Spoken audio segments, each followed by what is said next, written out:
A Bill Gates. Los empresarios en la historia del siglo XX, con Diana Uribe.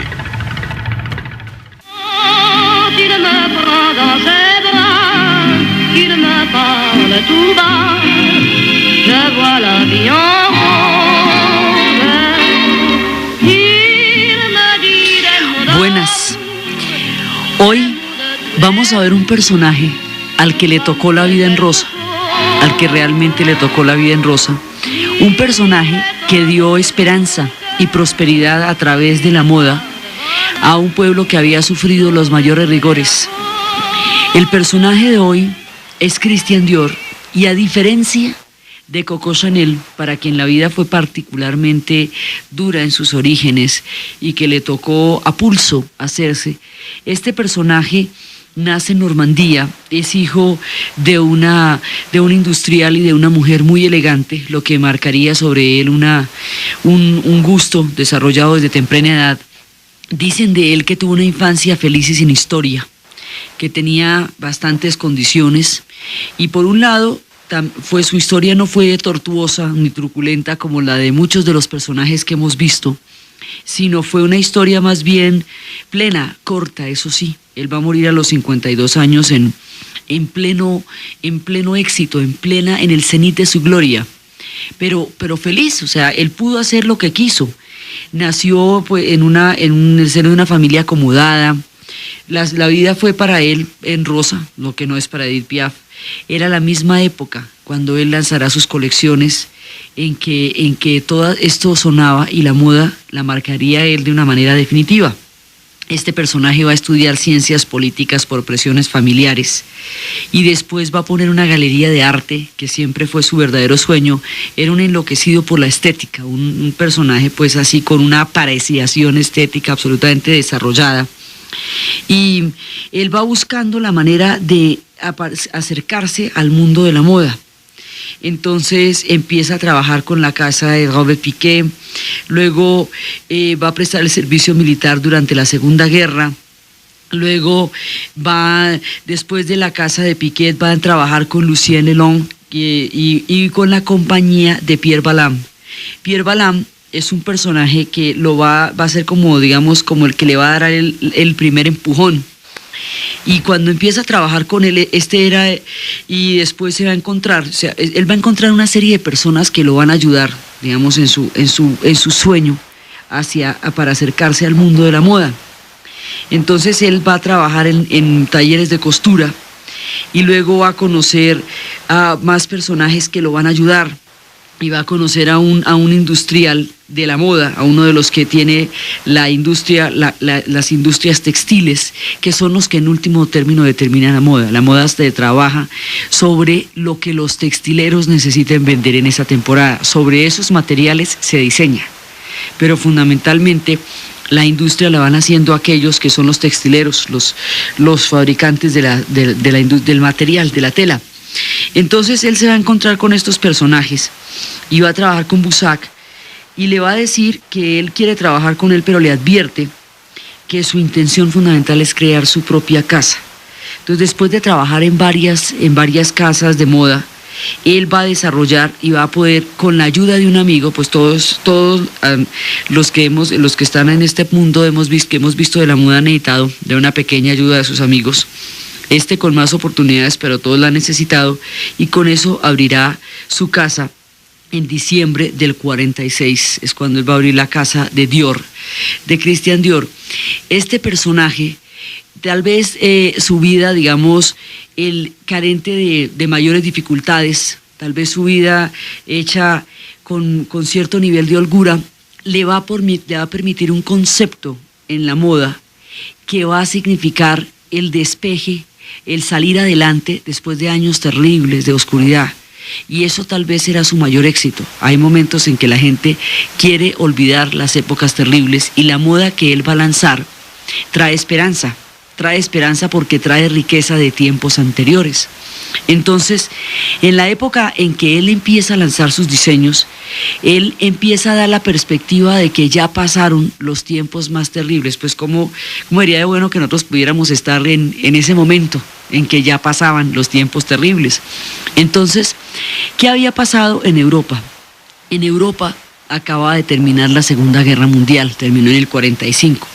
A diferencia de la guerra en los Estados Unidos, que para ellos reportó un éxito militar grandísimo, una época, fue el preludio de su entrada al mundo geopolítico como potencia, a diferencia de la participación de Estados Unidos en la guerra, que tuvo todo que ganar y casi nada que perder.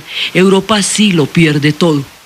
Europa pierde en la guerra hasta la esperanza y hasta la fe, pues tanto que Sartre diría después de la guerra diría que antes de nacer no somos nada y que después de morir no somos nada, que la vida era un intermedio entre la nada y la nada de dudosa importancia. Así, digamos, así había quedado el ánimo de Europa, porque después de la bomba atómica, los campos de concentración, 50 millones de muertos, no había nada que ellos pudieran decir en su favor.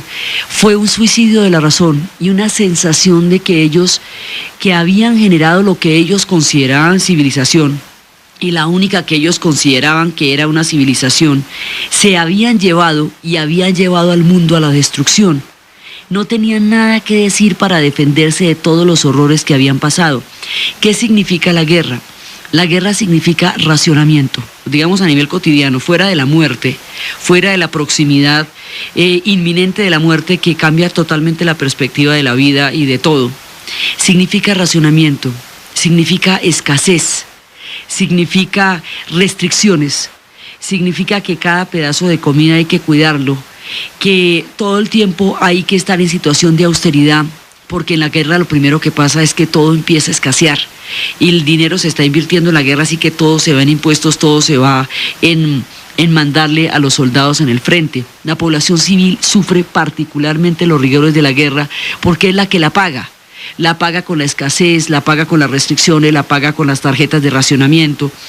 Entonces, con el miedo, con la impotencia, con los bombardeos, con todo lo que tuvieron que pagar ellos, con la invasión, Francia fue invadida y la mitad de Francia se rindió, que fue la Francia de Vichy, y la otra mitad fue la Francia libre. En esa época, no existe la moda en términos como se va a hacer de aquí en adelante, sino que la moda es casi toda militar. O sea, eso que se ve en esa época es simulando las chaquetas militares. Eso pasa también en la Primera Guerra. Ahí, digamos, es casi un reclutamiento de la moda también al servicio del ejército a través de los diseños y de las líneas. Es como la tendencia en la cual todo el mundo está metido. Entonces, la posguerra europea deja tras de sí una ruina que ellos nunca pensaron volver a vivir. Después de la Segunda Guerra Mundial, de la Primera Guerra Mundial, ellos nunca se imaginaron que se fueran a meter en una segunda y que les fuera a dar tanto dolor. Otra vez un bache poblacional, otra vez no quedó familia que no llorara un muerto o muchos. Otra vez todas esas tragedias demográficas y esas tragedias humanas que son irreparables en términos de la cantidad de gente que queda enterrada en los campos de Europa. Quedan muchos pueblos habitados solamente de mujeres. Queda una Europa sin esperanza. Después de esta posguerra tan terrible, que Europa se demora 15 años, van a tener el Plan Marshall como ayuda para restablecer su economía, y eso hace la diferencia. El Plan Marshall hace la diferencia en términos de dinero y los europeos en términos de trabajo, porque si se hubieran dedicado a desviar los fondos del Plan Marshall, pues todavía estarían bajo los bombardeos con las calles agujereadas. Pero ellos trabajaron duramente y fueron años de austeridad. Las posguerras generalmente son muy graves porque la guerra produce una sensación de adrenalina y de supervivencia que impide pensar. Entonces la gente simplemente reacciona frente al peligro, como cuando se está incendiando una casa. Después, cuando ya se quemó todo, usted reflexiona sobre lo que pasó, lo irreparable, lo que no vuelve a ver, lo que no volverá a ser. Por eso las posguerras son particularmente depresivas en un comienzo, porque son la evaluación de todos los daños, de todo lo que se perdió y todo lo que se destruyó durante el tiempo de guerra. cuando todavía existían los racionamientos sobre las alturas y los modelos de las faldas por la utilización de telas, cuando todavía existía el fantasma de la escasez, cuando no se recuperaban aún de esa sensación devastadora de haberlo perdido todo en una guerra. Hoy por hoy ellos son pueblos muy civilizados, y han conquistado pues derechos de convivencia muy importantes, pero ellos, los europeos, conocieron todos los matices de la intolerancia, de la persecución, del terror, del horror durante 5 años, y eso marcó profundamente a las generaciones que se vieron envueltas en ese conflicto.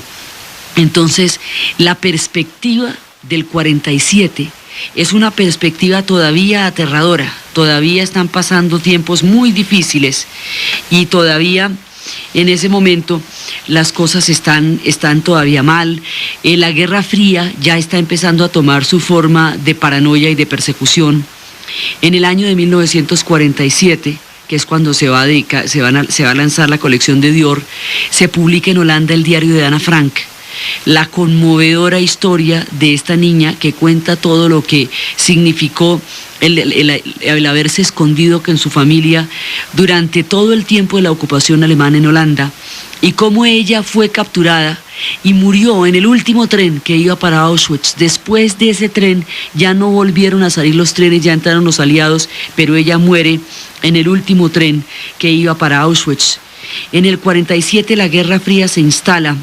Se estrena un tranvía llamado Deseo con Marlon Brando, la obra bastante tortuosa de Tennessee Williams. En ese momento aparecen los pergaminos del Mar Muerto, y los laboratorios de Bell están lanzando al mundo los transistores. La India se está independizando. Matisse muere a los 90. En esa época la Columbia Records lanza el long play, en larga duración, que hasta la invención del CD sería lo que identificaríamos como sonido. También es el año en que Gandhi es asesinado, y es la época en que Tito rompe con Stalin y empieza el comunismo, toma divisiones internas, y la Guerra Fría se hace cada vez más paranoica y empieza a cernir su persecución. En ese panorama tan poco alentador de lo que sería el mundo de la posguerra, Dior va a salir con una sorpresa que nadie se esperaba y que va a ser la clave de su éxito. Dior, frente a la situación de escasez, Christian Dior, frente a la situación de racionamiento, de restricción, de las mujeres que se vestían casi como soldados, de esa época, porque una de las cosas con las que primero acaba la guerra es con la alegría. Eso fundamentalmente va terminando con los espacios de goce, con los espacios de lúdicos, con los espacios vitales, porque la guerra es un ataque masivo de destrucción. Entonces va acabando con todas las cosas bonitas que hay por ahí, y va creando un espectro, digamos, sombrío, con ese ánimo militarista que desarrolla, pues porque fundamentalmente pues se da en ese terreno. Entonces, en ese momento, Christian Dior piensa que hay que terminar con esa sensación de ocupación, de militarismo, de muerte, de austeridad, y hay que poner a las mujeres elegantes, femeninas, bonitas, como quien para combatir una depresión se pone preciosa y se va para un centro comercial y se consiente y se compra algo hermoso para sentirse bien y sentir que sale adelante de tiempos que no son fáciles. Entonces, a diferencia de la austeridad con que Coco Chanel había elaborado sus diseños, que eran sumamente sencillos, porque la idea de los diseños de Coco Chanel era que fueran prácticos para las mujeres que iban a trabajar, para las mujeres que empezaban a montar en automóvil y para las mujeres que iban a la playa, para las mujeres que entraban de una manera mucho más activa y más participativa en un mundo que les había sido vedado. Para eso eran los diseños prácticos y austeros de Coco Chanel. La intención de Christian Dior va a ser todo lo contrario. Sus estilos van a ser ricos en decorados, van a ser lujosos, van a ser elegantísimos, porque él quiere que se le dé esperanza y que se recupere a través de la estética, digamos, la esperanza y el ánimo perdido durante los años de la guerra. Retoma la elegancia del Art Nouveau, de la época en que las mujeres se vestían con plumas y con lentejuelas. Entonces, él no va a ser, digamos, tan recargado, pero la idea de elegancia que existía en esa época, antes de la primera, en ese tiempo, retoma eso para recordarle a los europeos que tuvieron tiempos opulentos antes.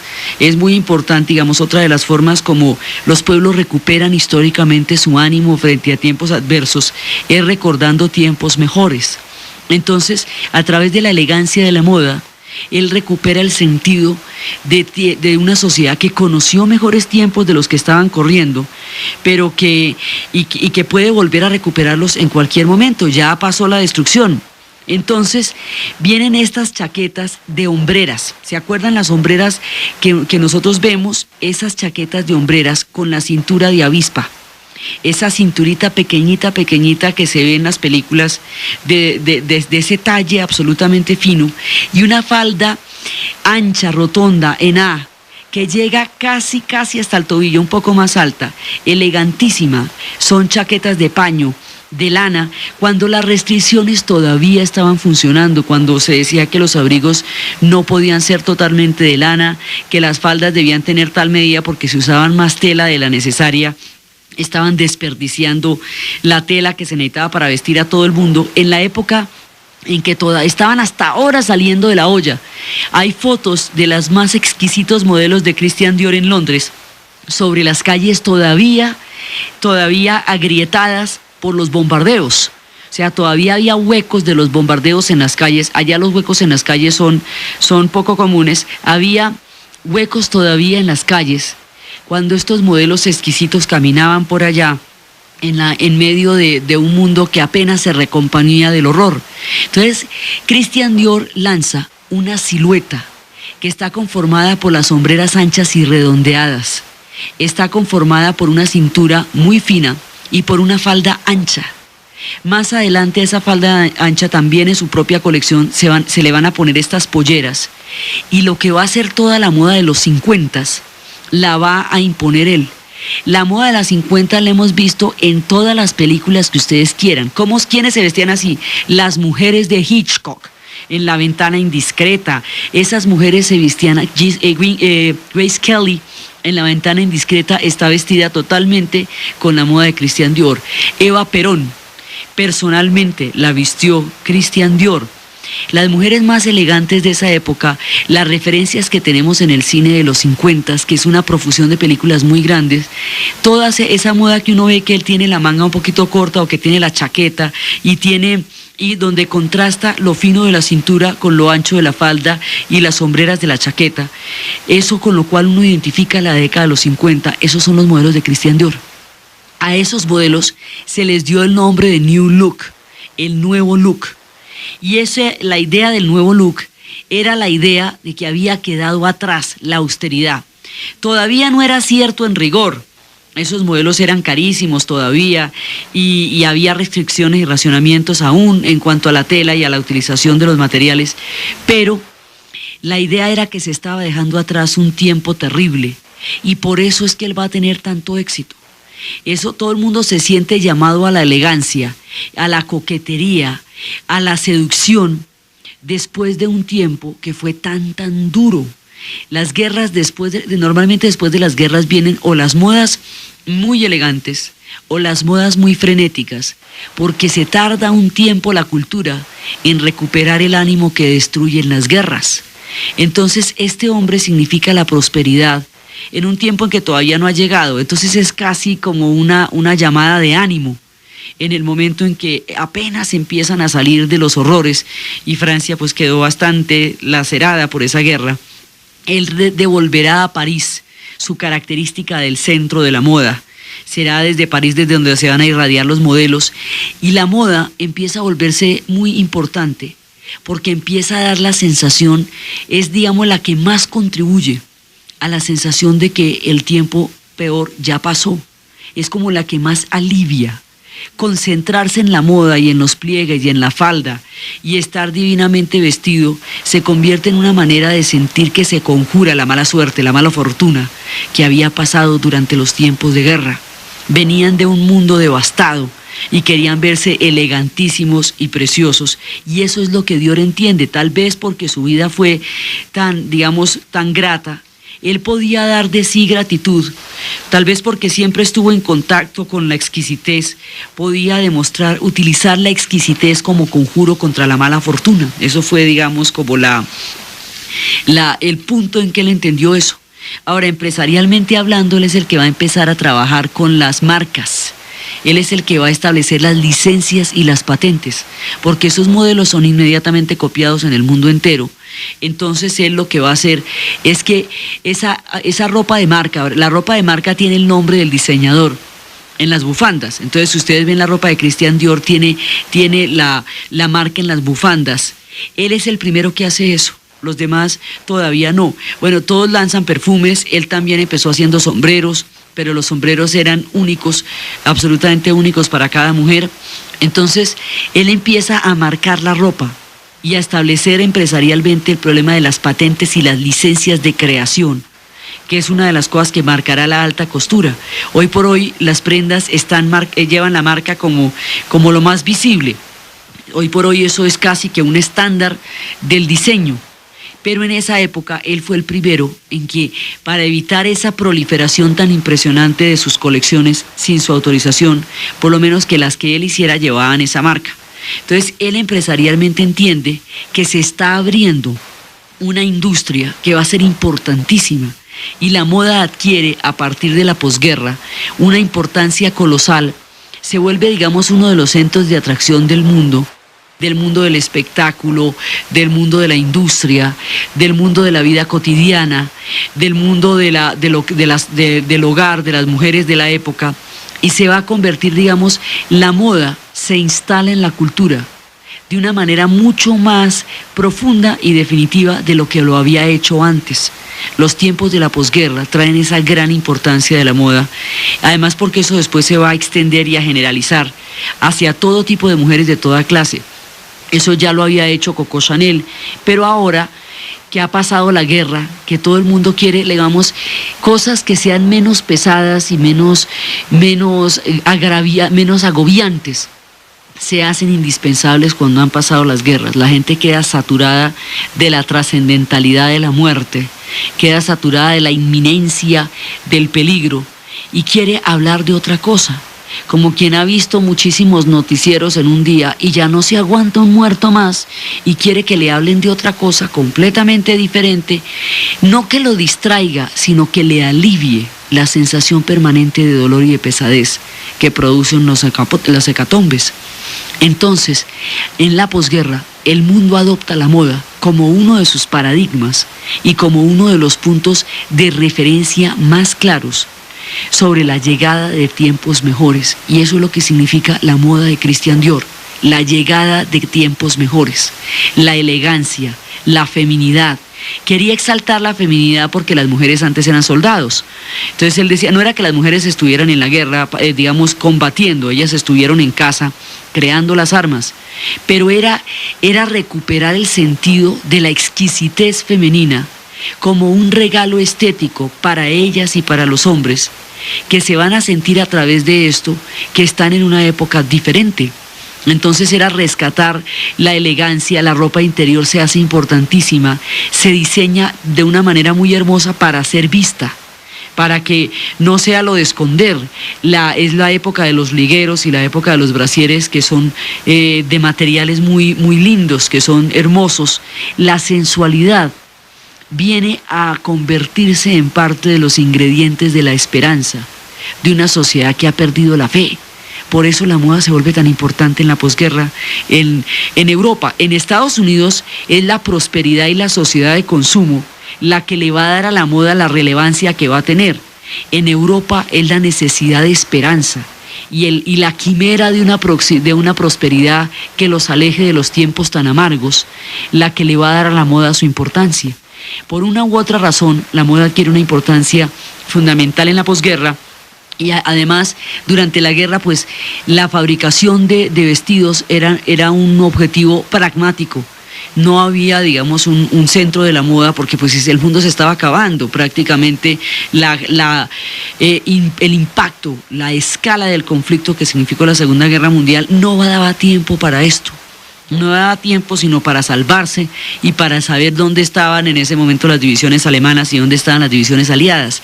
Ahora, cuando ya todo eso queda atrás, es parte de la reconstrucción de los pueblos. La reconstrucción de los pueblos es un proceso simbólico y complejo, en el cual todo lo que se ha visto devastado, alterado y dañado, tiene que reconstruirse sobre nuevos símbolos, sobre símbolos que le permitan a usted, digamos, lo que a usted lo hace sentir en la desgracia o en la prosperidad, aparte del hambre, son una serie de símbolos.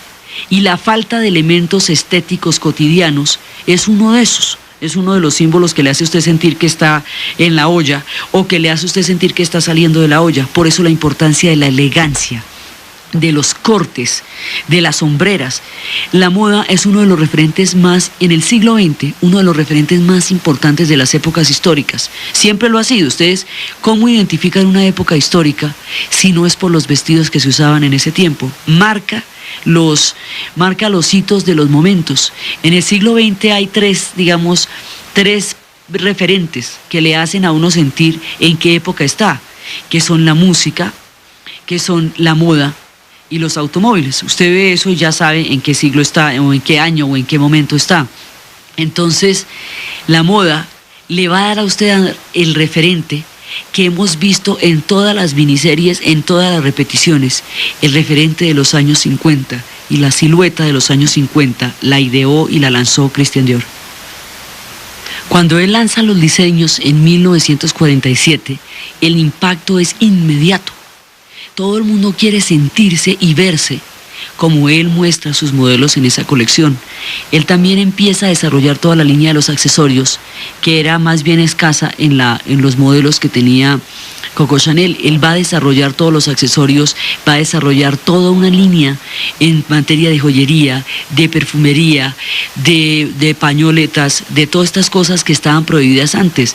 De las restricciones de la guerra, por ejemplo, estaban que no se podían usar pieles, que no se podían usar nada que fuera ostentoso, porque era casi un insulto en tiempos de racionamiento y en tiempos de crisis. Además no se conseguían. En tiempos de la guerra, por ejemplo, las medias veladas eran el lujo más grande que una mujer pudiera tener, porque las medias veladas estaban hechas de nylon, y el nylon se necesitaba para hacer los paracaídas, que eran los que se utilizaron sobre Normandía. Entonces, pues no se podía, o sea, solamente podían tener medias de nylon las mujeres de la alta oficialidad nazi, porque ellos a través del controlaban y distribuían el mercado negro. Entonces era digamos, una situación absolutamente excepcional y del todo extravagante llegar a utilizar medias veladas durante la guerra, por eso, porque se necesitaba la fibra para hacer paracaídas. Ahora, todos estos tiempos en que la crisis, la guerra les hacía sentir el hambre y la humillación, empiezan a pasar. Entonces, en 1946, Christian Dior pone su casa de modas, y en 1947 lanza el New Look. Y el New Look va a ser tan impactante que todo el referente que tenemos nosotros sobre los 50 son los modelos que él creó. O sea, este es el hombre que diseña la estética con la cual nosotros identificamos la década de los 50. Todas las películas que ustedes cojan de los años 50, que son muchísimas porque es una época particularmente prolífica en el cine. Todas las películas en las cuales caminan estas chicas sobre las calles con esas faldas anchas, en A, así bastante largas. Inclusive esta moda va a durar casi hasta mediados de los años 60, cuando la revolución cultural va a poner otro tipo estético diferente y va a desarrollar un vístase como quiera, y va a liberar la moda de todas las, digamos, de todos estos trazos tan supremamente elegantes y rimbombantes que tenía la época de Christian Dior. Pero hasta la revolución sexual y a la revolución cultural de los 60, la moda fue como él la dijo. Entonces es muy importante, porque el que construye los referentes estéticos de una época, el que hace que usted identifique una época con los diseños, es de alguna manera el dueño del recuerdo de los tiempos. porque usted lo que recuerda, o sea, cuando usted se pone los zapatos de la mamá, cuando jugaba de niña ponerse los zapatos de la mamá y abrir el baúl de las abuelas, usted lo que está es recordando lo único que queda después de que han pasado los tiempos, el recuerdo de cómo eran los vestidos en ese momento, de cómo era la música y cómo eran los vestidos. Entonces, esta es una Francia que está saliendo adelante, que está tratando de buscar un destino mejor. Y él es el hombre que simboliza ese destino, y él es el hombre que hace que todo esto sea posible, aunque todavía estén en tiempos difíciles. Ya de ahí en adelante todo el mundo tomará sus diseños y empezará a hacer variaciones sobre el mismo diseño, pero lo que él impone es la silueta. O sea, la silueta es el trazo de lo que se ve el cuerpo femenino con esto. Entonces se vuelven a poner de moda, ya no los corsets propiamente dicho, porque pues la idea era bastante complicada, pero sí como las fajas, esas fajas, digamos, que recogen el cuerpo para hacer ver esas cinturas de avispas que se veían antes de la época de Coco Chanel, que precisamente había liberado a la mujer de todo eso para que pudiera trabajar. Ahora pues ya no se pueden poner los corsets de los de Scarlett O'Hara en lo que el viento se llevó, donde duran medio día vistiéndola, porque ya el mundo ha cambiado y ahora sí más que nunca. Pero sí la idea de esa ropa interior muy estrecha, que hacía que las mujeres se vieran como sílfides bajo estos atuendos elegantes y lujosos, y pone de moda la elegancia para recordar que hubo tiempos mejores, que fueron una sociedad opulenta, que conocieron el lujo, y que la guerra no iba a acabar con todo eso, que la guerra no iba a acabar con toda la elegancia, con toda la estética, con todo el sentido de la belleza que se había desarrollado. El mundo se está transformando a pasos agigantados. La Guerra Fría empieza a dividir el mundo recién salido de la guerra entre los ejes del capitalismo y el comunismo, y en el capitalismo la moda se convierte precisamente en uno de los estandartes de lo que ellos llamaban lo que ellos llamaban la libertad. O sea, una de las formas como usted ve que en las películas de la Guerra Fría representan los rigores del comunismo es con la austeridad total en el vestido. O sea, las mujeres que presentan en las películas de la Guerra Fría del lado comunista generalmente están mal vestidas, con trajes bastante austeros, como si la elegancia fuera solamente de este lado del mundo. O sea, de ahí en adelante también toda la propaganda se vuelve muy ideológica y empiezan a venderse, cada cual vende un modelo de lo que debe ser el mundo. Eso es la Guerra Fría, ¿no? La estandarización de modelos ideológicos, políticos y económicos.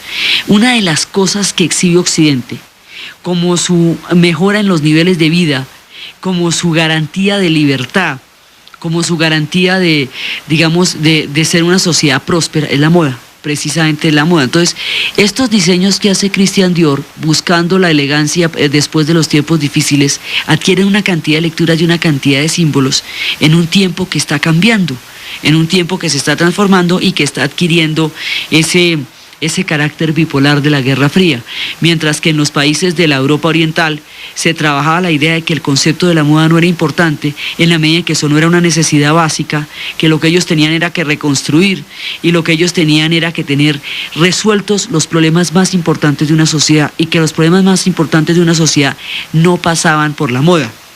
Esa concepción, digamos, de la frugalidad y del realismo socialista, que impulsaban a una estética mucho más austera, porque consideraban que los lujos eran decadentes, consideraban que los lujos eran en todo caso muestras de decadencia, como ellos se rebelaron contra sociedades que habían hecho de la opulencia una forma de opresión.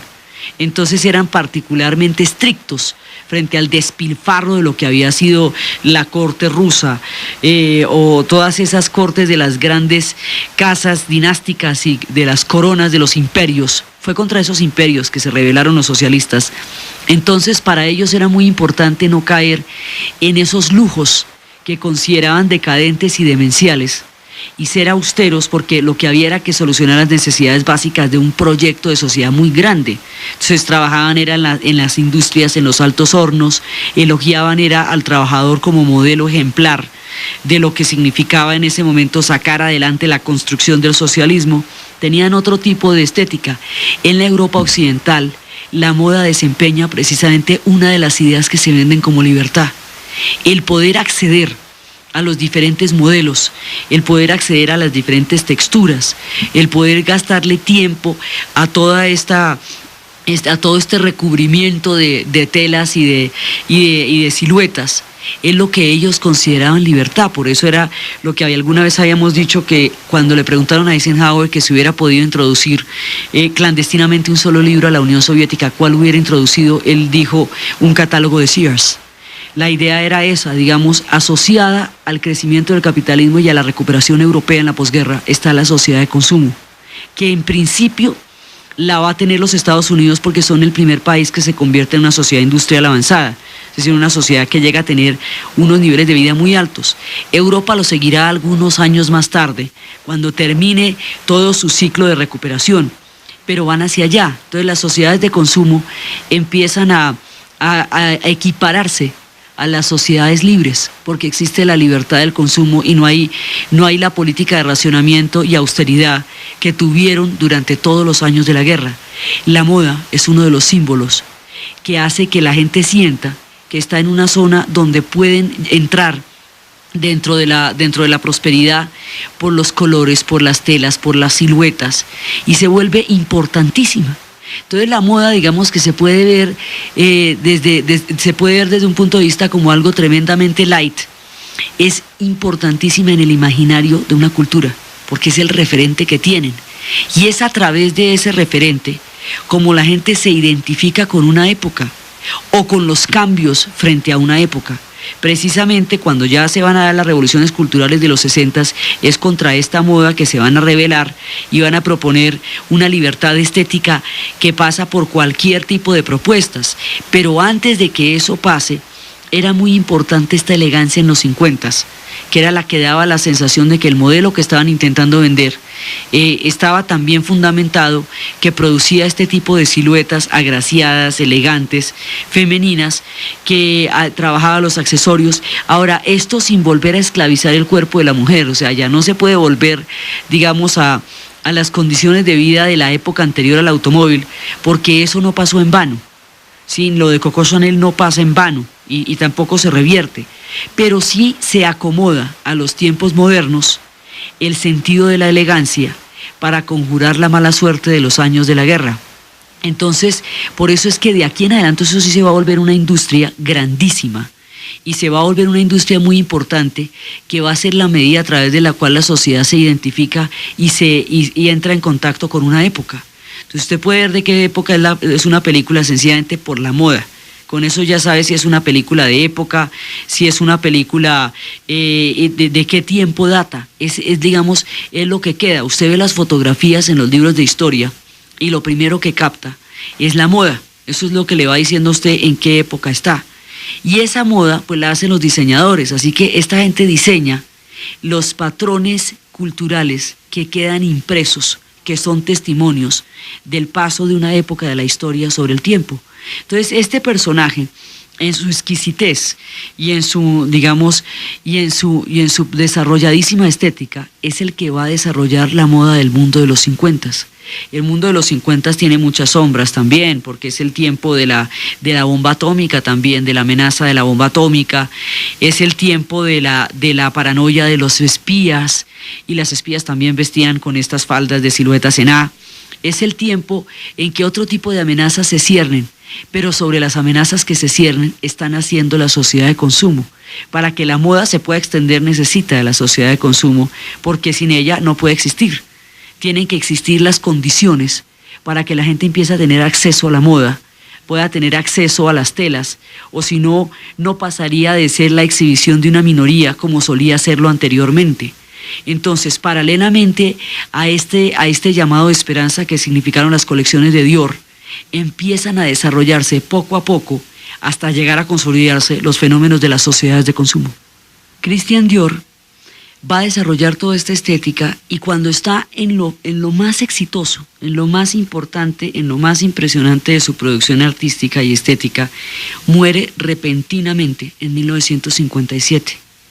Muere de un ataque cardíaco Su vida fue absolutamente plena, a diferencia de la de muchos de los protagonistas que hemos visto a lo largo de todas estas exploraciones, que han tenido vidas trágicas, pues a diferencia de Alan Turing, a diferencia de Armstrong y su onda y su frecuencia de la FM, a diferencia de otros inventores con historias muy dramáticas, la de él no lo es. Digamos, no todo el mundo crea desde la más grande adversidad. Creó desde la opulencia. Este personaje, lo único es que su vida es corta. Digamos, muere en el momento en que todas las cosas que quería están sucediendo y están realizándose, y muere así, de un momento para otro, dejando una herencia que sobrepasaba los límites de lo que él mismo soñó. Entonces, en esas condiciones pues hay que seguir adelante, y este es el primero que hace que la marca que él creó, por lo de las patentes, por lo de las marcas, por lo de ponerle a la ropa su nombre sobrevive a su propia persona. Después de que él muere, la casa sigue existiendo y los productos siguen existiendo y no terminan con él, porque él es el que, digamos, por la pelea de las patentes que él va a darle, por la manera como él impone las licencias para seguir elaborando sus modelos. Entonces, después de eso, uno de sus discípulos, de los discípulos más queridos de él, va a seguir adelante con la casa Dior. Ese discípulo se llamará Yves Saint Laurent.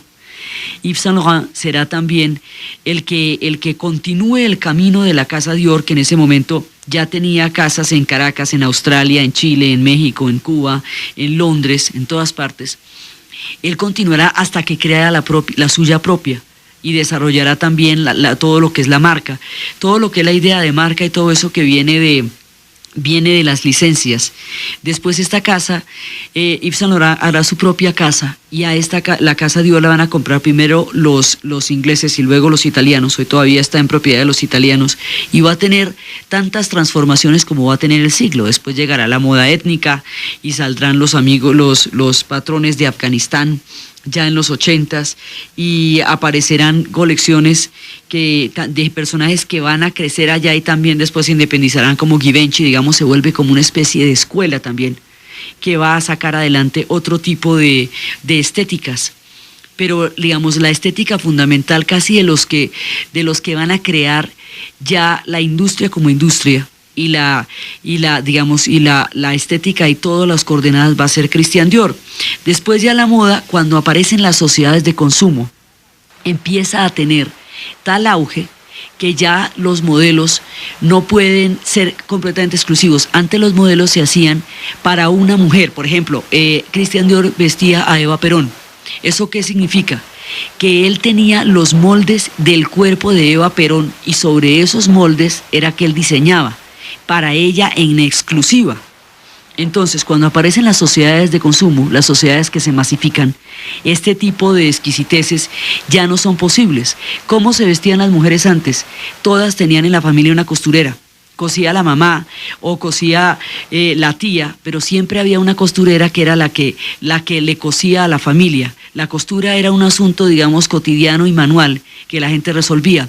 Ahora, con la aparición de las sociedades de consumo, ya de la masificación, aparece un diseño y aparece una modalidad que se va a llamar el prêt-à-porter. Prêt-à-porter significa listo para llevar. Me ha dicho que usted entra en un almacén, se midió una cosa y se la llevó. ¿Eso qué significa? Tallas. Aparece el tallaje. Ya no son modelos exclusivos para mujeres específicas, soñadas, como Grace Kelly o Eva Perón, sino para que la mujer de la calle se pueda vestir así, tiene que haber tallas, y las tallas tienen que irse adaptando a también a los pueblos, y empieza ya lo que es la producción de la moda, y empiezan a los modelos pero los modelos se toman de la alta costura, o sea, los que imponen la moda son personajes como los de Dior en las pasarelas. De ahí se sacan los modelos que se van a vender en los almacenes. Esos modelos de alta costura pues son obras de arte únicas. Eso casi no lo puede poner nadie porque son de unos costos, pero son los patrones, las medidas sobre las cuales se viste la sociedad. Ahora, esto va a desarrollar toda una manera también, o sea, también la moda tiene un nivel de conductismo altísimo, porque la moda también va a imponer los patrones estéticos de una época. eso se extiende de una manera misteriosa y todo el mundo tiene que sentirse dentro de ella para sentirse partícipe de algo, incluido en algo. Si no, se siente completamente excluido de un grupo social, de una categoría económica, política. Digamos, eso tiene una cantidad de referentes donde la gente se quiere ver incluida. Inclusive los más iconoclastas de los adolescentes necesitan uniformarse todos para sentirse totalmente diferentes. Entonces, cuando se utilizan, incluso las modas más contestatarias son modas también. Entonces empiezan a trabajarse ya cómo es que se va a vestir una sociedad. ¿Quién diseña eso? Los textileros, la gente que va a vender las telas. Ellos son los que van a perpetuar una industria a través de la imposición de una estética. ¿Quiénes imponen la estética? Los diseñadores. Ellos son los que dan ¿quiénes la distribuyen? Las casas de moda a través del prêt-à-porter. Entonces eso se va volviendo los almacenes y todo el mundo se siente que está escogiendo de la manera más libre y de la manera más espontánea algo que está absolutamente diseñado cuidadosamente para que a usted le guste esto y no esto otro. Entonces, usted está respondiendo a una planificación previa muy rigurosa que se ha hecho para que usted se sienta libre al escoger un modelo.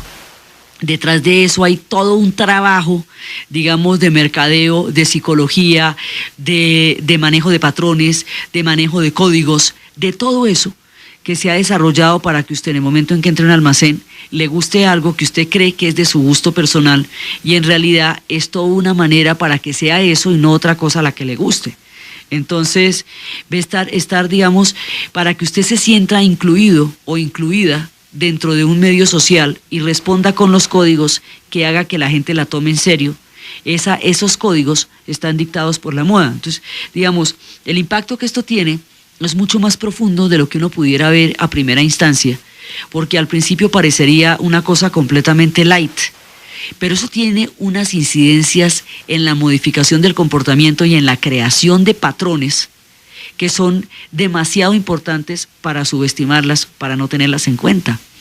Entonces viene el prêt-à-porter, vienen las etiquetas, vienen las marcas, vienen los diseños, cuando ya la moda no tiene ese carácter exclusivo de ser creado para la condesa no sé quién.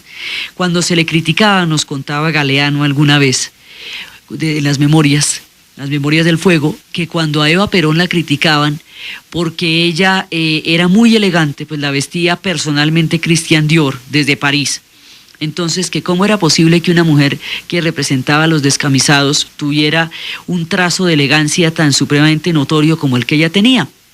Galeano dice que el hecho de que Eva Perón hubiera llegado tan alto, habiendo partido de la nada, hacía sentir que mucha gente se podía identificar con ella. Entonces, que en lugar de sentirse, de reprocharle su elegancia, los descamisados se sentían vengados por ella. Alguien del arrabal, de la calle, había logrado penetrar los altos círculos del poder en Argentina y había logrado revertir una estructura cerradísima.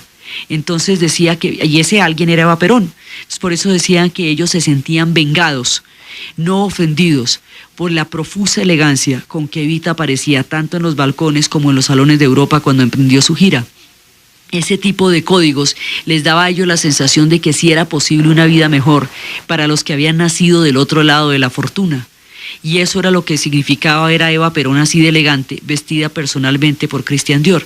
Entonces después de, digamos, de que la mano de Dior deja de ser la que personalmente dirige los diseños, porque va a morir súbitamente, es cuando van a surgir las sociedades que se van a masificar y esto va a aparecer con el prêt-à-porter.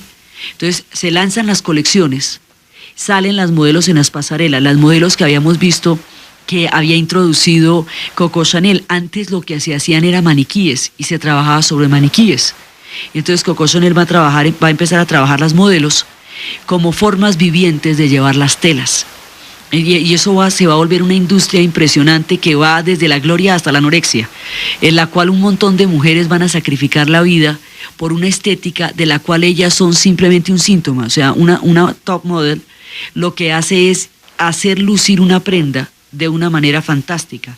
Eso es lo que hacen las modelos, las supermodelos. Ellas como personas no son más allá del gancho donde está colgada la ropa, no son más allá de la, digamos, de la portada de la revista, son seres míticos. porque no son seres de carne y hueso, no son seres que salen a la calle, no están hechos para ser vistos así, son hechos para trabajar una de las cosas que más trabaja la moda, la fantasía. La moda también, al crear los estereotipos y al crear los códigos estéticos de una época, trabaja la fantasía. ¿Cómo quiere una mujer lucirse, llegar a ser o parecer? ¿Y qué tipo de mujer soñaría un hombre con tener? No significa eso que la mujer se pueda vestir así, ni que el hombre se pueda levantar una mujer de esas características, pero la ensoñación, la fantasía, es lo que también vende en la moda. Entonces las supermodelos que aparecen en las revistas son arquetipos oníricos, son fantasías, como las chicas de los almanaques. Usted nunca sale con la chica del almanaque porque nunca la va a ver en la vida cotidiana, no se la va a encontrar en cine, ni se la va a encontrar por la calle. Usted la tiene en el almanaque para soñar con ella, por eso los almanaques se llaman sueños, porque la idea es crear arquetipos. La moda crea estos arquetipos y las supermodelos se vuelven un resultado de todo este engranaje industrial. Esto es un engranaje gigantesco que va desde la fabricación de la tela, que es la que se necesita vender, desde el diseñador, que es el que va a trabajar sobre ese material, desde la supermodelo, que es la que va a hacer ese material vistoso y deseable al hacerse deseada ella, hasta el que compra la revista, hasta la mujer que viste eso, va y lo compra en la tienda y sale con eso. Cuando una mujer sale con ese vestido de la tienda, se siente la supermodelo, el diseñador, se siente parte de toda esa cadena que está elaborando la idea de la estética que una sociedad tiene. Una sociedad se mueve sobre ese tipo de códigos. Entonces, pero esos códigos, lo que no tienen es nada de espontáneo. Son toda una planificación, como puede ser un plan económico a 5 años a nivel macro para la ejecución de un proyecto en una sociedad. Eso no es menos planificado, inclusive lo es más. A veces los planes económicos son mucho más azarosos que una colección de moda que se va a lanzar para otoño o para primavera, siendo la moda impuesta por los países que tienen estaciones. Cada 6 meses se desecha y no es repetible. No es repetible dentro de lapsos de 5 años, son más o menos entre 5 y 7 años en que vienen los ciclos. La moda tiene una serie de ciclos y esos ciclos van cambiando, se repiten, se devuelven en el tiempo, entonces de pronto se usan a solapas anchísimas y después se vuelven a usar otra vez delgaditas al cabo de 5 años, cuando ya se agotan las colecciones. ¿Qué es lo que determina el ciclo? Cuando se agota una producción y se necesita vender otra. Digamos, es fundamentalmente un negocio gigantesco que necesita moldear las fantasías y las estructuras de las personas para poder vender. Es una empresa enorme compuesta por una gran cantidad de componentes que sale a la calle en forma de los modelos de prêt-à-porter, en forma de los vestidos listos para llevar y del tallaje. Pero es una de las empresas más rentables de finales del siglo XX, y es en la posguerra donde eso se empieza a convertir en una empresa del tamaño y de la importancia que hoy tiene. Entonces, y es el referente que se tiene de las épocas.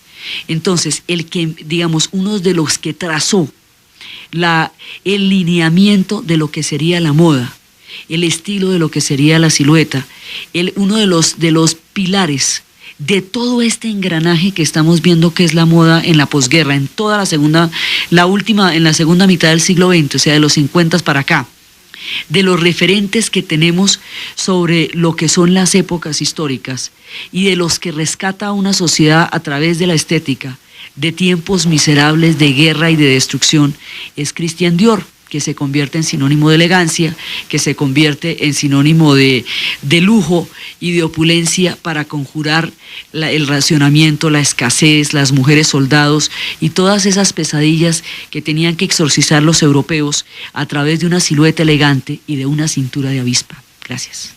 De Graham Bell a Bill Gates.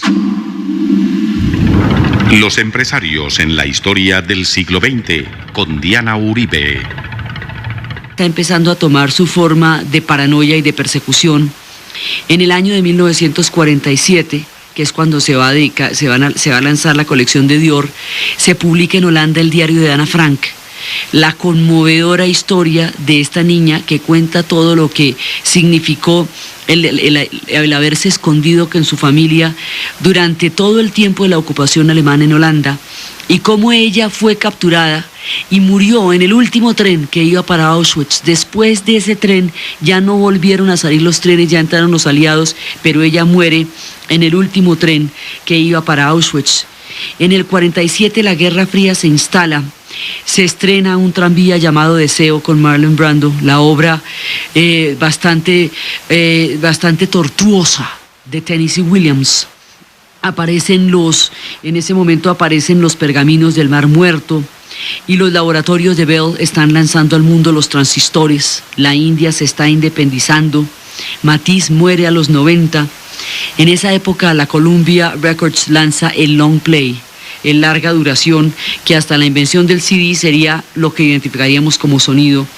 También es el año en que Gandhi es asesinado y es la época en que Tito rompe con Stalin. Y empieza el comunismo, toma divisiones internas y la Guerra Fría se hace cada vez más paranoica y empieza a cernir su persecución. En ese panorama tan poco alentador de lo que sería el mundo de la posguerra, Dior va a salir con una sorpresa que nadie se esperaba y que va a ser la clave de su éxito. Dior, frente a la situación de escasez, Christian Dior, frente a la situación de racionamiento, de restricción, de las mujeres que se vestían casi como soldados, de esa época, porque una de las cosas con las que primero acaba la guerra es con la alegría. Eso fundamentalmente va terminando con los espacios de goce, con los espacios de lúdicos, con los espacios vitales, porque la guerra es un ataque masivo de destrucción. Entonces va acabando con todas las cosas bonitas que hay por ahí y va creando un espectro, digamos, sombrío, con ese ánimo militarista que desarrolla, pues porque fundamentalmente pues se da en ese terreno.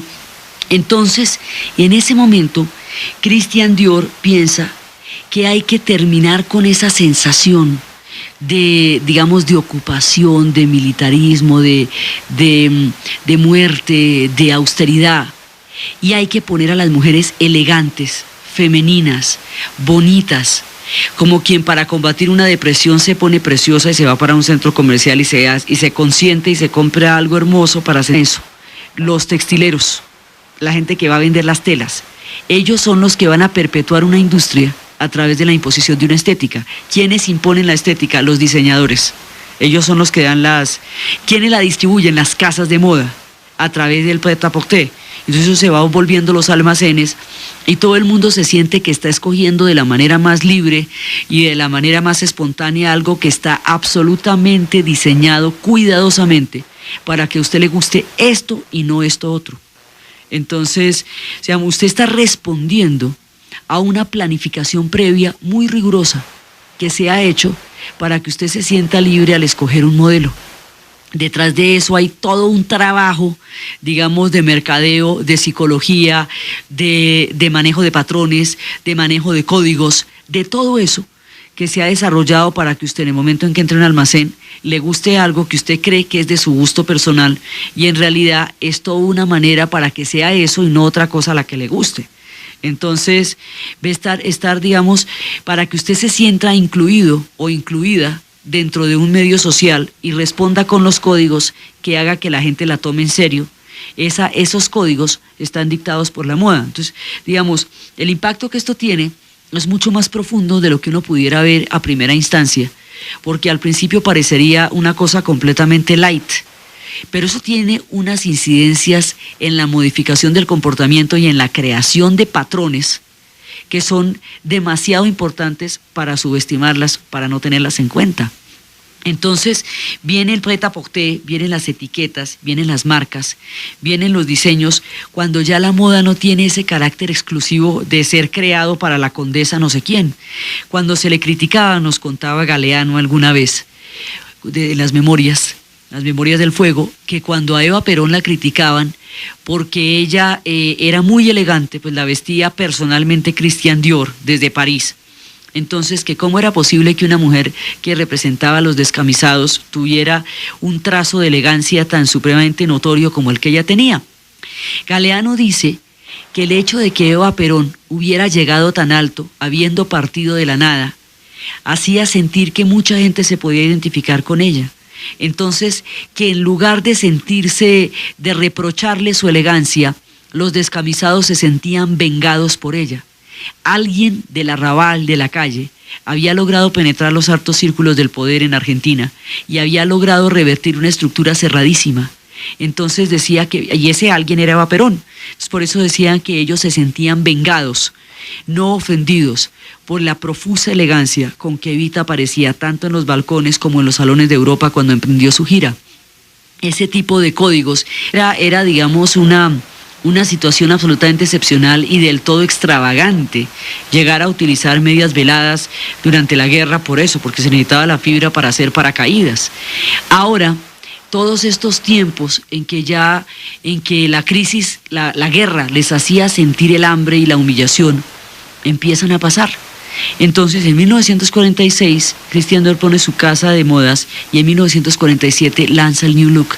Y el New Look va a ser tan impactante que todo el referente que tenemos nosotros sobre los 50 son los modelos que él creó. O sea, este es el hombre que diseña la estética con la cual nosotros identificamos la década de los 50. Todas las películas que ustedes cojan de los años 50, que son muchísimas porque es una época particularmente prolífica en el cine. Todas las películas en las cuales caminan estas chicas sobre las calles con esas faldas anchas, en A, así bastante largas. Inclusive esta moda va a durar casi hasta mediados de los años 60, cuando la revolución cultural va a poner otro tipo estético diferente y va a desarrollar un vístase como quiera y va a liberar la moda de todas las, digamos, de todos estos trazos tan supremamente elegantes y rimbombantes que tenía la época de Christian Dior. Pero hasta la revolución sexual y a la revolución cultural de los 60, la moda fue como él la dijo. Entonces es muy importante porque el que construye los referentes estéticos de una época, el que hace que usted identifique una época con los diseños, es de alguna manera el dueño del recuerdo de los tiempos. Porque usted lo que recuerda, o sea, cuando usted se pone los zapatos de la mamá, cuando jugaba de niña ponerse los zapatos de la mamá y abrir el baúl de las abuelas, usted lo que está es recordando lo único que queda después de que han pasado los tiempos, el recuerdo de cómo eran los vestidos en ese momento, de cómo era la música y cómo eran los vestidos. Entonces, esta es una Francia que está saliendo adelante, que está tratando de buscar un destino mejor. Y él es el hombre que simboliza ese destino, y él es el hombre que hace que todo esto sea posible, aunque todavía estén en tiempos difíciles. Ya de ahí en adelante todo el mundo tomará sus diseños y empezará a hacer variaciones sobre el mismo diseño, pero lo que él impone es la silueta. O sea, la silueta es el trazo de lo que se ve el cuerpo femenino con esto. Entonces se vuelven a poner de moda, ya no los corsets propiamente dicho, porque pues la idea era bastante complicada, pero sí como las fajas. Esas fajas, digamos, que recogen el cuerpo para hacer ver esas cinturas de avispas que se veían antes de la época de Coco Chanel, que precisamente había liberado a los 32 años en pleno éxito, en el cenit de su gloria. Pero feliz, o sea, él pudo hacer lo que quiso. Nació pues, en el seno de una familia acomodada. La vida fue para él en rosa, lo que no es para Edith Piaf. Era la misma época cuando él lanzará sus colecciones en que todo esto sonaba y la moda la marcaría él de una manera definitiva. Este personaje va a estudiar ciencias políticas por presiones familiares y después va a poner una galería de arte, que siempre fue su verdadero sueño. Era un enloquecido por la estética, un personaje pues así con una apreciación estética absolutamente desarrollada. Y él va buscando la manera de acercarse al mundo de la moda. Entonces empieza a trabajar con la casa de Robert Piquet, luego va a prestar el servicio militar durante la Segunda Guerra, luego después de la casa de Piquet, va a trabajar con Lucien Lelong y con la compañía de Pierre Balmain. Pierre Balmain es un personaje que va a ser como, digamos, como el que le va a dar el primer empujón Y cuando empieza a trabajar con él, y después se va a encontrar, o sea, él va a encontrar una serie de personas que lo van a ayudar, digamos, en su sueño para acercarse al mundo de la moda. Entonces él va a trabajar en talleres de costura y luego va a conocer a más personajes que lo van a ayudar.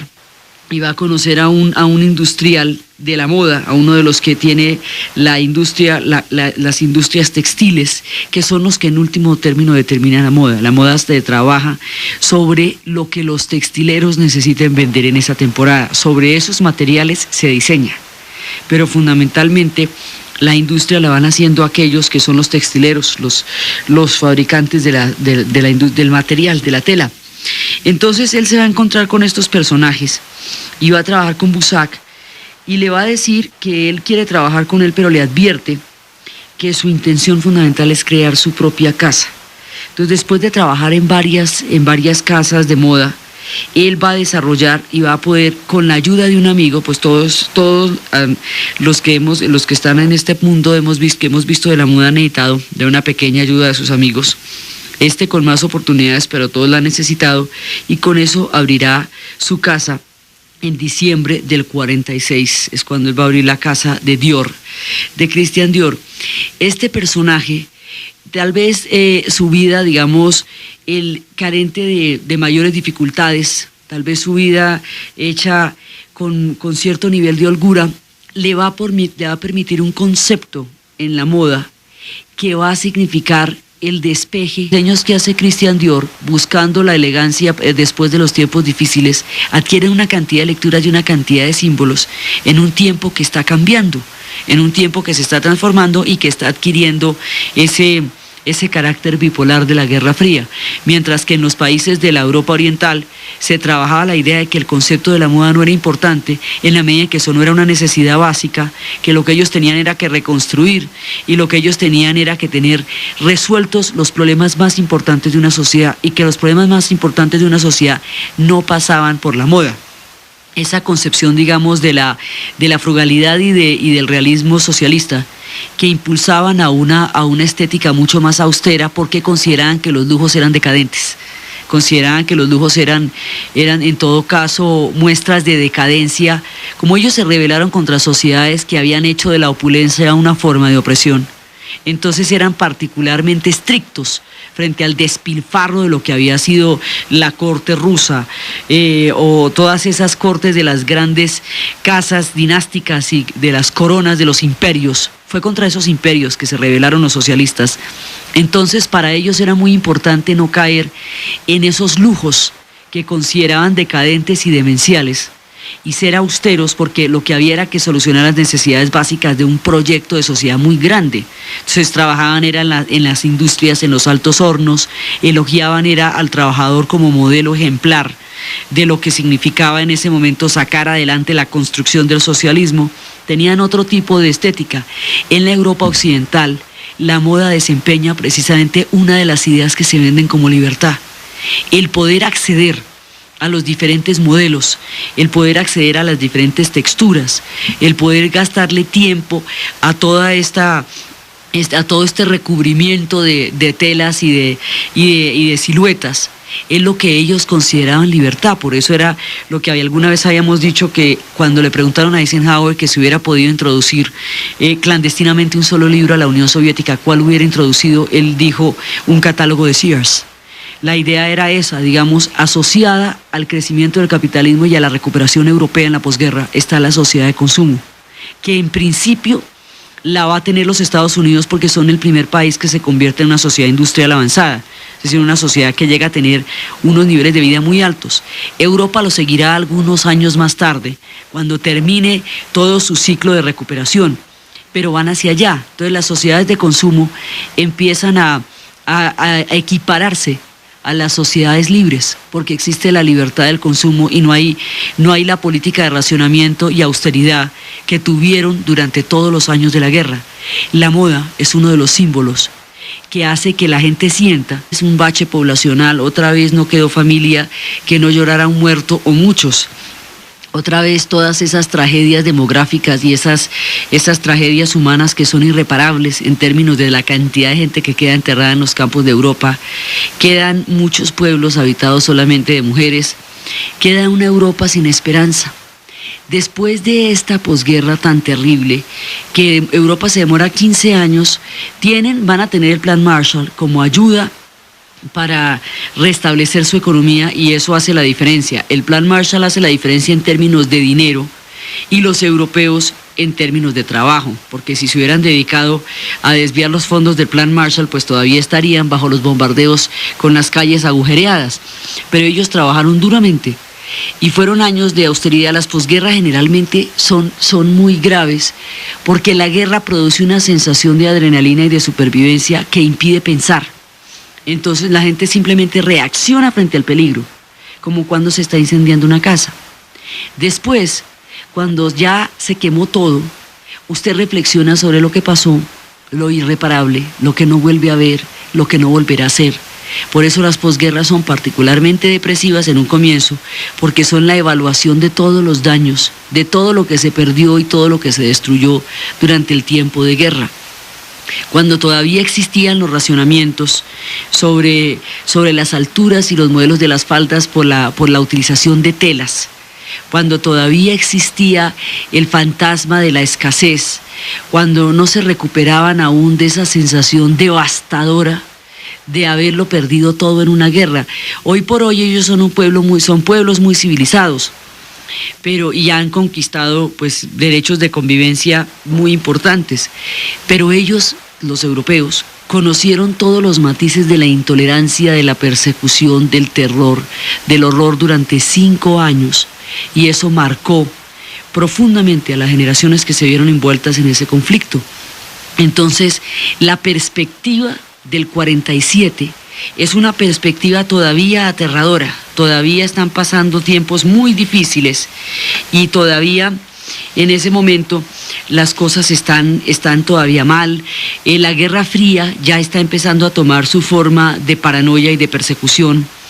En el año de 1947, que es cuando se va a lanzar la colección de Dior, se publica en Holanda el diario de Ana Frank, la conmovedora historia de esta niña que cuenta todo lo que significó el haberse escondido en su familia durante todo el tiempo de la ocupación alemana en Holanda, y cómo ella fue capturada y murió en el último tren que iba para Auschwitz. Después de ese tren su nombre sobrevive a su propia persona. Después de que él muere, la casa sigue existiendo y los productos siguen existiendo y no terminan con él, porque él es el que, digamos, por la pelea de las patentes que él va a darle, por la manera como él impone las licencias para seguir elaborando sus modelos. Entonces, después de eso, uno de sus discípulos, de los discípulos más queridos de él, va a seguir adelante con la casa Dior. Ese discípulo se llamará Yves Saint Laurent. Yves Saint Laurent será también el que continúe el camino de la casa Dior, que en ese momento ya tenía casas en Caracas, en Australia, en Chile, en México, en Cuba, en Londres, en todas partes. Él continuará hasta que crea la suya propia y desarrollará también todo lo que es la marca, todo lo que es la idea de marca y todo eso que viene de las licencias. Después esta casa, Yves Saint Laurent hará su propia casa, y la casa Dior la van a comprar primero los ingleses y luego los italianos. Hoy todavía está en propiedad de los italianos y va a tener tantas transformaciones como va a tener el siglo. Después llegará la moda étnica y saldrán los patrones de Afganistán ya en los 80s, y aparecerán colecciones de personajes que van a crecer allá y también después se independizarán, como Givenchy, digamos, se vuelve como una especie de escuela también, que va a sacar adelante otro tipo de estéticas. Pero, digamos, la estética fundamental casi de los que van a crear ya la industria como industria, y la estética y todas las coordenadas va a ser Christian Dior.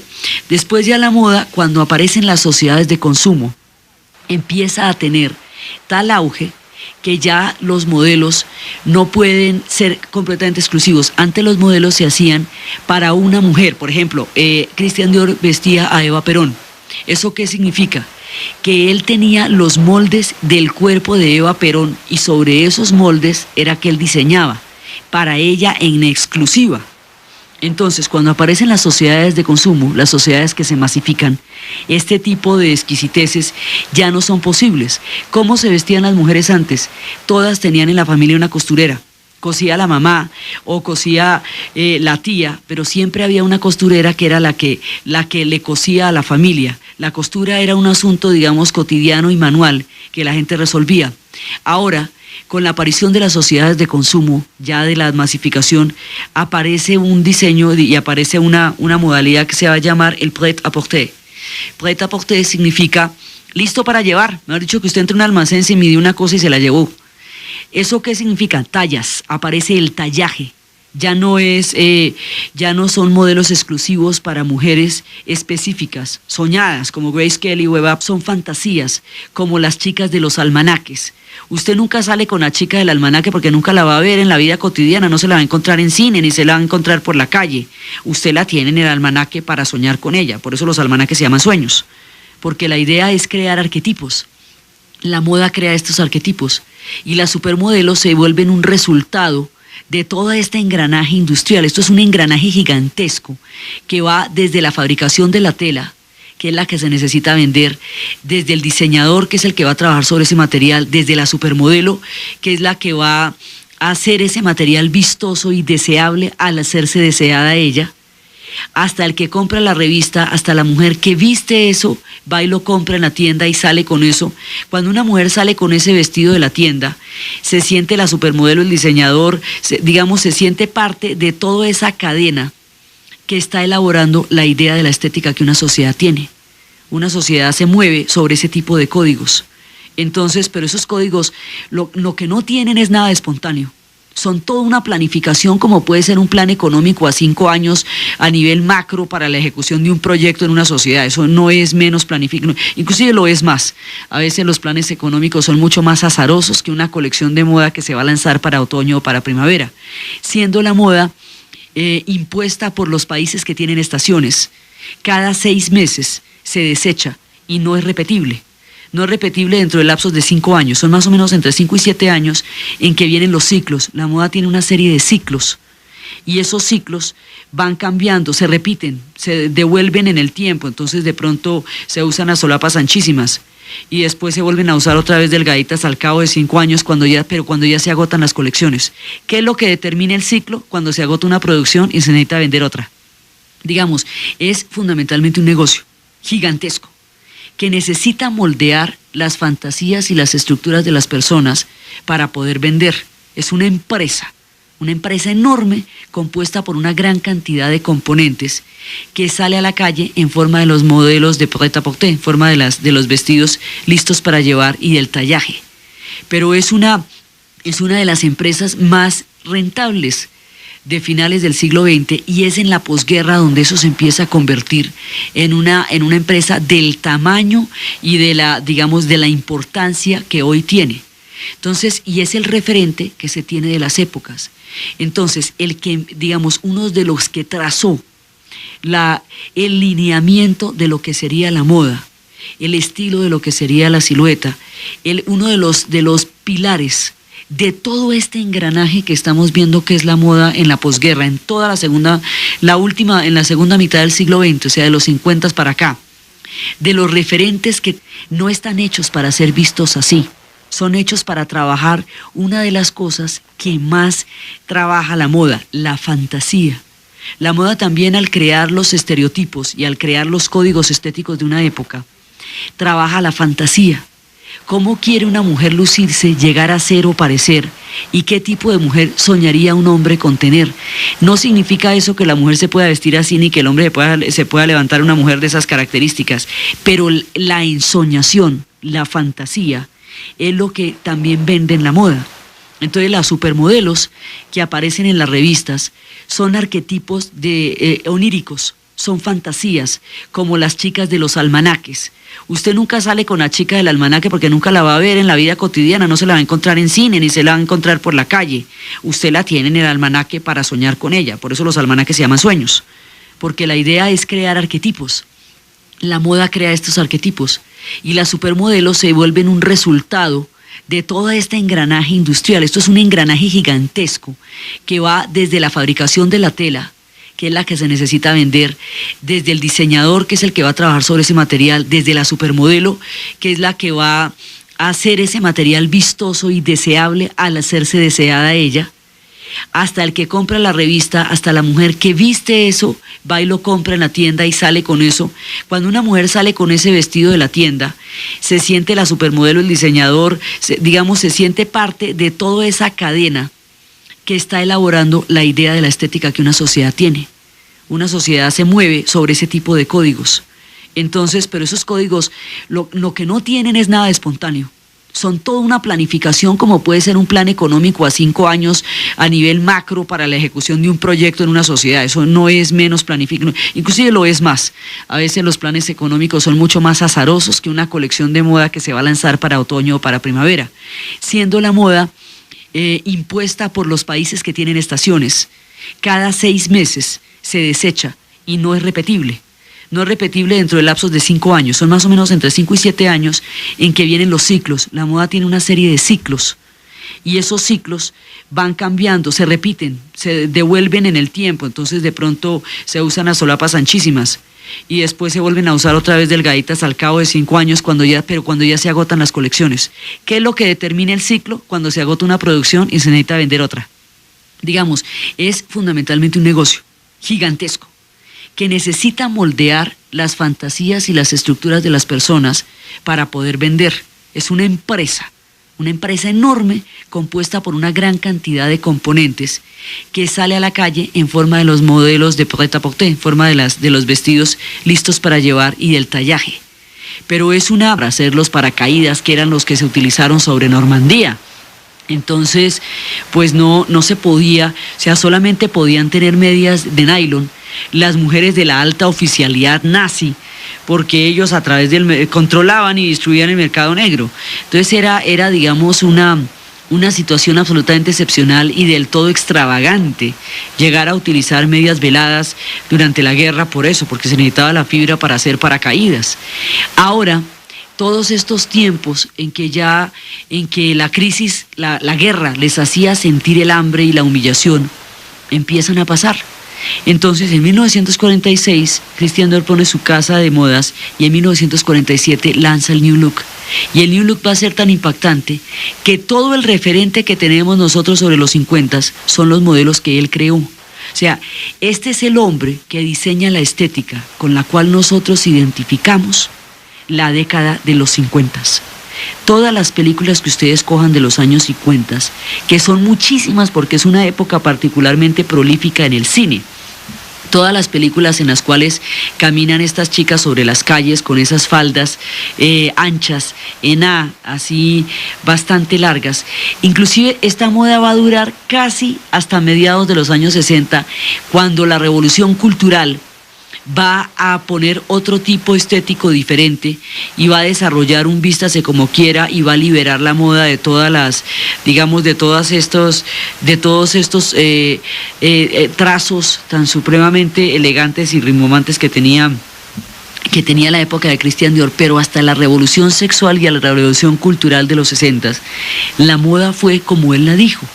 Entonces es muy importante porque el que construye los referentes estéticos de una época, el que hace que usted identifique una época con los diseños, es de alguna manera el dueño del recuerdo de los tiempos.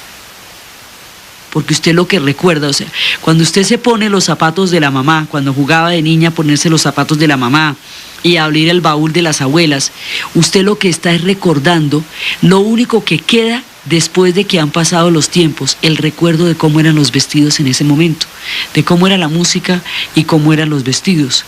Entonces, esta es una Francia que está saliendo adelante, que está tratando de buscar un destino mejor.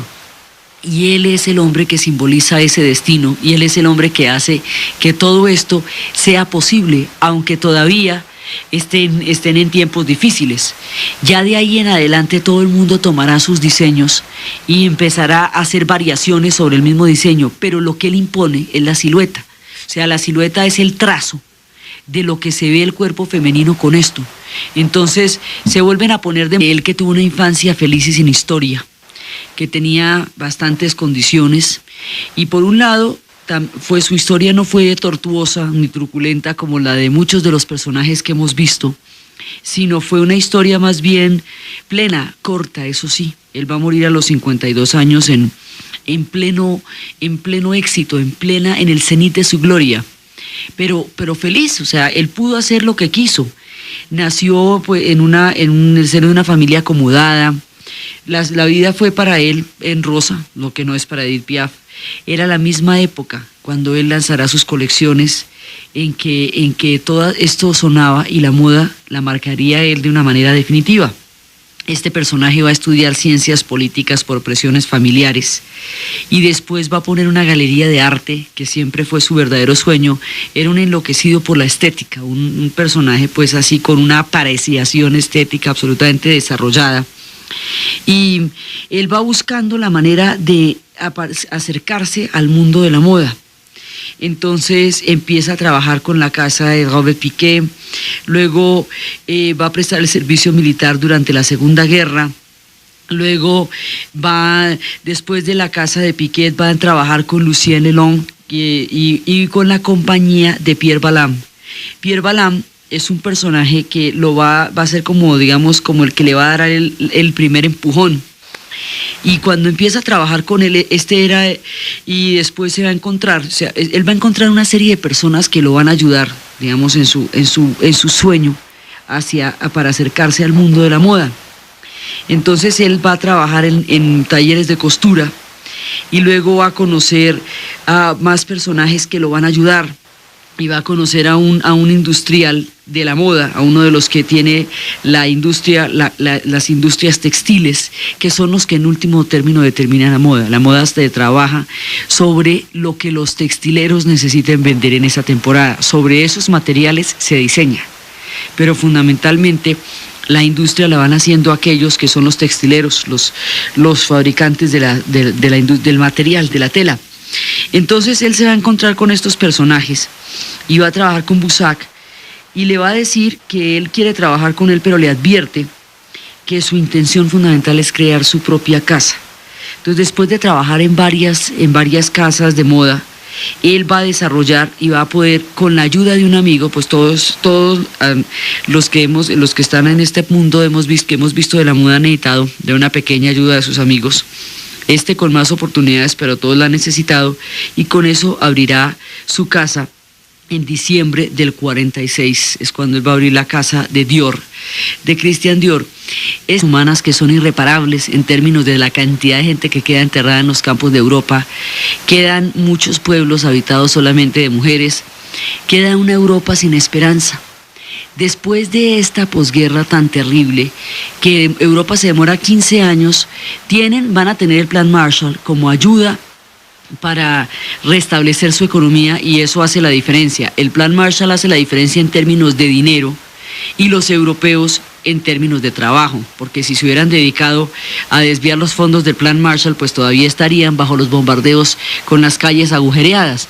Pero ellos trabajaron duramente, y fueron años de austeridad. Las posguerras generalmente son muy graves, porque la guerra produce una sensación de adrenalina y de supervivencia que impide pensar. Entonces la gente simplemente reacciona frente al peligro, como cuando se está incendiando una casa. Después, cuando ya se quemó todo, usted reflexiona sobre lo que pasó, lo irreparable, lo que no vuelve a ver, lo que no volverá a ser.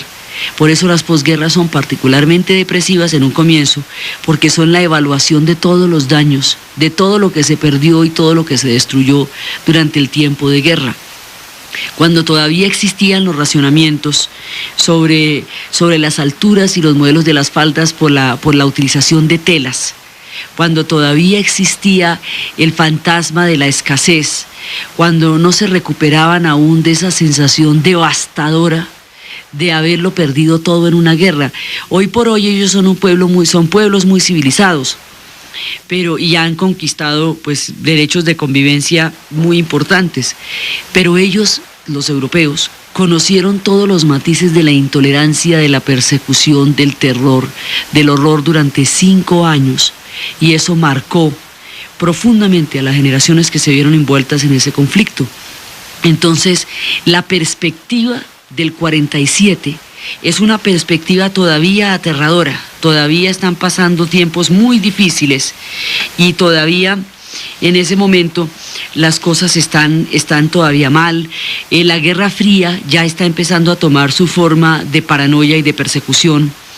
En el año de 1947, que es cuando se va a lanzar la colección de Dior, se publica en Holanda el diario de Ana Frank, la conmovedora historia de esta niña que cuenta todo lo que significó el haberse escondido en su familia durante todo el tiempo de la ocupación alemana en Holanda, y cómo ella fue capturada y murió en el último tren que iba para Auschwitz. Después de ese tren ya no volvieron a salir los trenes, ya entraron los aliados, pero ella muere en el último tren que iba para Auschwitz.